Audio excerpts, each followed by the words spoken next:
وجعله لنا حجة يا رب العالمين. الله تعالى hamd sanolar Rasul akram sallallohu alayhi va sallamga durud salavotlar bo'lsin. Allohning fazli bilan 14-porani intihosiga yaqin turibmiz. 14-porada Qur'oni Karimda ikkita sura joylashgan. Birinchisi Hijr surasi. Alif lam ra deb boshlanadi. Ikkinchisi Nahl surasi. Nahl deb turib asalari degani. Qur'onni suralarining nomini bittasi asalari deb nomlanadi. Hijr surasida Alloh taolo bir oyatni zikr qilgan. Estağfirullah. İnna nahnu nazzalna zikra va inna lahu lahafizun. Dedi. Yani ki Rasululloh sallallohu alayhi va sallam islom tushganidan keyin Qur'on vahiy bo'layotganda o'zlaridan avvalgi payg'ambarlarga ham kitob nozil bo'lgan.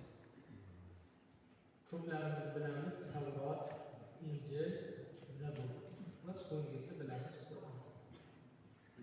Qur'ondan avvalgilari hammasi o'zgarib ketgan. Alloh shuni ixtiyor qilgan, hammasi o'zgarib ketgan. Ya'niki ular o'zlarini nafslariga to'g'ri keladigan darajada o'zgartirib yuborishgan. Asl nusxasi qolmagan. Rasululloh sallallohu alayhi va sallam ham bu Qur'ondan xavotir olganlar. Qur'onni qabul qilib olyapman, lekin bundan oldingi kitoblarga o'xshab o'zgarib ketib qolmasmikan deb qayg'urganlar Qur'on haqida. Tashvishini qilganlarida Alloh taolo ushbu oyatni nozil qilgan. Sahobalar yuqorida o'qib o'tdik. Inna nahnu nazzalna zikra va inna lahu lahafizun. Ya Rasululloh, biz anzalnahu. Inna nahnu nazzalna zikra zikrni.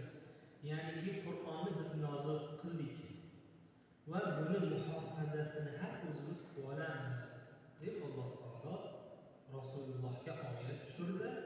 Mana shuni va'da qildi. Va mana shu oyatni o'zi ham bir nazar bilan qaraydigan bo'lsak, Qur'onning mo'jizaligiga dalolat qiladi. Rasulullohdan keyin nechta mushriklar Qur'onni hattoki bir harfini